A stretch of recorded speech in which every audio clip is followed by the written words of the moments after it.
Hello everyone, welcome back to Unstoppable Ice Academy. I hope you are doing well. हमेशा की तरह इस बार भी सच्चाई की हद तक या कह सकते हो कि क्या झूठ है और क्या सच है, इन तमाम चीज़ों के बारे में बातचीत करेंगे। कुछ ऐसी अफवाहें मार्केट में फैल रही हैं कि अब यूजीसी नेट एग्जामिनेशन आवश्यक नहीं है, खास करके असिस्टेंट प्रोफेसर के पद को लेकर के।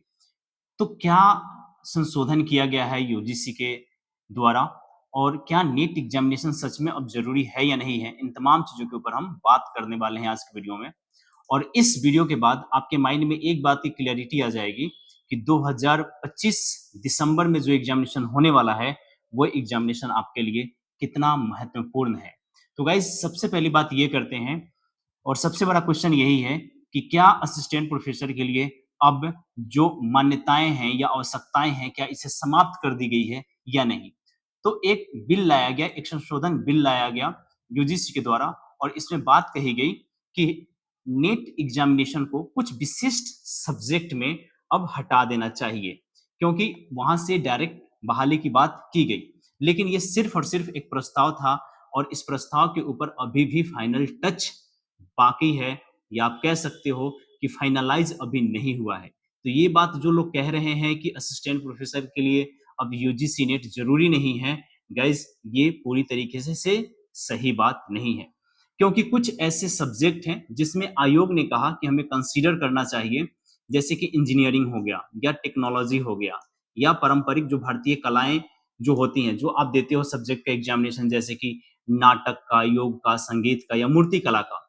तो इन सब क्षेत्रों में आयोग के द्वारा ये कहा गया है या इसमें आप ऐसे भी कह सकते हो कि जो उच्च व्यावसायिक उपलब्धियों वाले जो सब्जेक्ट होते हैं, उसमें असिस्टेंट प्रोफेसर बनने के लिए नेट एग्जामिनेशन परीक्षा में छूट देने की बात कही गई और कहा गया कि इसमें छूट दी जा सकती है। देखिए, यहाँ पे कैन वर्ड का इस्तेमाल किया गया है, दी जा सकती है और दिया जा चुका है, दोनों में बहुत अंतर है। कैन और शैल में बहुत अंतर होता है। एक होता है कि भाई लागू कर दिया गया है, अब इंजीनियरिंग हो या टेक्नोलॉजी हो या नाटक हो या संगीत हो या योग हो या मूर्तिकला हो या उच्च व्यावसायिक जो भी विषय होते हैं, उपलब्धियां होती हैं, वहां पे नेट एग्जामिनेशन होगा या नहीं होगा, या उसमें छूट दी जा सकती है या नहीं दी जा सकती, इसके ऊपर बात कही गई थी।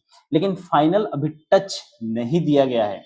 तो जो भी लोग कह रहे हैं ना कि हाँ भैया, असिस्टेंट प्रोफेसर बनने के लिए अब नेट एग्जामिनेशन जरूरी नहीं है, ये सरासर अभी गलत है, क्योंकि नेट एग्जामिनेशन देना ही पड़ेगा।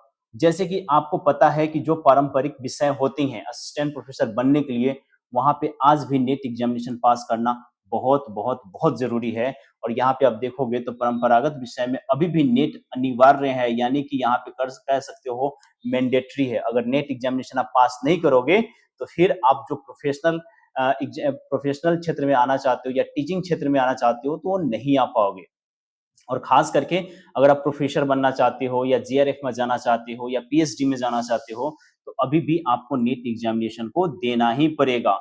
यानी कि जो भी लोग आपको ये कह रहे हैं कि भाई साहब, नीट एग्जामिनेशन खत्म हो चुका है असिस्टेंट प्रोफेसर बनने के लिए, या आपको ये कहा जा रहा है कि अब असिस्टेंट प्रोफेसर बनना है तो नेट एग्जामिनेशन देने की जरूरत नहीं है, तो ये कहीं ना कहीं आपको भ्रमित कर रहे हैं। ठीक है, तो इन सारी चीजों से आपको बचना पड़ेगा, क्योंकि आयोग ने जो इसको लाया था, इसके पीछे इनकी मानसा बस काफी सटीक थी कि न्यू एजुकेशन पॉलिसी जब लाया गया 2020, तो इसके अकॉर्डिंग ये कहा गया कि हम इसमें कुछ नॉर्मलाइजेशन या लचीलापन लाएंगे, या कहा जा सकता है कि ट्रांसपेरेंसी लाएंगे, ताकि जो डिफरेंट डिफरेंट एग्जामिनेशन आप देते हो नेट के लिए या पीएचडी के लिए या जीआरएफ के लिए, उसमें थोड़ी सी बदलाव की बात की गई थी। लेकिन अभी भी पूर्ण रूपेण ये लागू नहीं हुआ है। कहने का अब सिंपल सा जो कह सकते हो कि कंक्लूजन क्या है, तो कंक्लूजन पे मैं आऊं उससे पहले मैं आपको बता दूं कि UGC net examination assistant professor बनने के लिए बहुत बहुत बहुत इंपॉर्टेंट है और आपको इस एग्जामिनेशन को क्रैक करना ही पड़ेगा। और इन सब बातों को ध्यान में रखते हुए गाइज, ये मत सोचने लगना कि हाँ यार, अब तो मैं डायरेक्ट ही असिस्टेंट प्रोफेसर बन जाऊंगा, मेरा पोस्ट ग्रेजुएशन हो गया, उसके बाद हम असिस्टेंट प्रोफेसर बन सकते हैं, उसके लिए एलिजिबल हैं। तो नहीं, आपको नेट एग्जामिनेशन देना पड़ेगा। नेट एग्जामिनेशन पास करने के बाद ही आपका सिलेक्शन प्रोसेस होगा। और नेट एग्जामिनेशन में भी पिछले कई बार से आपने देखा भी होगा कि खास करके आप जब इस बार एग्जामिनेशन दिए थे जून 2020 में, माफ करना 25 में, या आप दिसंबर 2024 में, या दिसंबर 2000 जून 2024 में, तो सभी जगह पे NEET plus PhD plus JRF, ये सारी चीज़ों को इंक्लूड कर दिया गया है। अब सवाल यहाँ ये है कि अगर आप नीट एग्जामिनेशन का अभी भी प्रिपरेशन नहीं कर रहे हो, तो गाइस कहीं न कहीं आप अपने करियर के साथ कह सकते हो कि आप अपने करियर के साथ खिलवाड़ कर रहे हो। तो कहने का सेंस ये है कि जो भी लोग कह रहे हैं कि नीट एग्जामिनेशन अब अनिवार्य नहीं है, तो आज भी अनिवार्य है और उसको करना बहुत, बहुत, बहुत ज़रूरी है। इसलिए इस बार का जो एग्जामिनेशन होने वाला है, खास करके दिसंबर 2025 में, इसका आप प्रिपरेशंस बहुत अच्छे से करो। क्योंकि यूजीसी नीट को हटाने की बात चल रहा था कि यूजीसी को हटाएँगे और इसके जगह पे हायर एजुकेशन कमीशंस को लाएँगे, तो बहुत सारी चीज़ें हैं। लेकिन ये सारी चीज़ें कब से लागू होगा, कब ये ड्राफ्ट बिल बनेगा, ये अभी कह पाना बहुत मुश्किल है।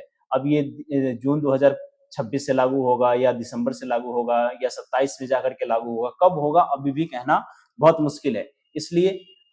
इसलिए जो फाइनल कन्क्लूज़न है वो ये है कि देखो आपने प्रिपरेशन कर रखे हैं बहुत लंबे टाइम से, चाहे आपका पेपर 1 का हो या पेपर 2 का हो। तो गाइज़ मेरा मानना ये है और मेरा कहना ये है कि जो भी स्टूडेंट यूजीसी नेट को टारगेट कर रहे हैं, वो अपने प्रिपरेशन पे फ़ोकस्ड रहें और ये सारी जो भ्रांतियाँ चल रही हैं मार्केट में या जो अफ़वाहें चल रही हैं, उन सब चीज़ों पे ध्यान मत दो। ये सिर्फ़ और सिर्फ़ आपके अटेंशन को आप कह सकते हो कि गैदर करने का या आपके प्रिपरेशंस को खराब करने का एक स्ट्रैटेजी है। दैट्स व्हाई गाइज़ आप लोग अपने प्रिपरेशंस पे फ़ोकस करो, यूजीसी नेट एग्ज़ामिनेशन पे फ़ोकस करो और जितना ज़्यादा से ज़्यादा हो सकता है एमसीक्यू पेपर 1 पे, पेपर 2 पे लगाओ। क्योंकि यही आपको आपका जो डिज़ायरेबल गोल है, चाहे वो आपका नेट का हो, जेआरएफ का हो, पीएचडी का हो, वहाँ पे लेकर के जाएगा। इसके अलावा अनस्टॉपेबल आपको और क्या मदद करने वाली है, तो देखो दिसंबर 2025 के लिए हम बहुत सारे सेपरेट बैचेज़ लाने वाले हैं आपके लिए यूट्यूब के ऊपर प्रीमियम बैचेज़ आने वाला है, प्रो लेवल का बैचेज़ अभी चल भी रहा है। तो बहुत सारी चीज़ें हैं। तो आप अपने अकॉर्डिंग, आप अपने नीड के अकॉर्डिंग इन सारी चीज़ों को सिलेक्ट कर सकते हो। अभी एमसीक्यू का जो फॉर्मेट हमने चालू करा था, उसको फिर से मैं शुरू करने वाला हूँ। बीच में मैंने बंद कर दिया था, लेकिन फिर से मैं चालू करने वाला हूँ। क्योंकि आप कह सकते हो कि आपके एग्ज़ामिनेशन को और कितना बेहतर बनाया जा सके, इसके ऊपर अनस्टॉपेबल लगातार काम कर रही है। और हमने पिछले कई सालों में एक चीज़ तो मैंने देखा है कि पेपर सेकंड में तो आप बहुत अच्छा स्कोर कर लेते हो, लेकिन पेपर फर्स्ट में कहीं न कहीं आपका प्रिपरेशंस बहुत अच्छे से नहीं हो पाता। तो इन तमाम चीज़ों को ध्यान में रखते हुए हमने टॉप लेवल के एमसीक्यू, क्लासेस सब कुछ अरेंज किए हैं, जो आपको धीरे-धीरे मिलना शुरू हो जाएगा। फाइनल कंक्लूजन या फाइनल समरी ये है कि नेट एग्ज़ामिनेशन के बिना आपका कुछ नहीं होने वाला, अगर आप टीचिंग क्षेत्र में, प्रोफ़ेशनल क्षेत्र में आना चाहते हो तो। तो गाइज़ अपने प्रिपरेशंस में लग जाओ, बाकी चीज़ों पे ध्यान मत दो। इस वीडियो में बस इतना ही रखते हैं, मिलते हैं नेक्स्ट वीडियो में। वीडियो अच्छी लगती हो तो like, rate, review and share करना मत भूलना। चैनल पे नए हो तो सब्सक्राइब ज़रूर कर लेना और बहुत जल्द मिलते हैं क्लासेस में, बहुत जल्द आपके साथ आपके लिए बहुत सारी चीज़ें लेकर के आने वाला हूँ। Thank you so much everyone. जय हिंद।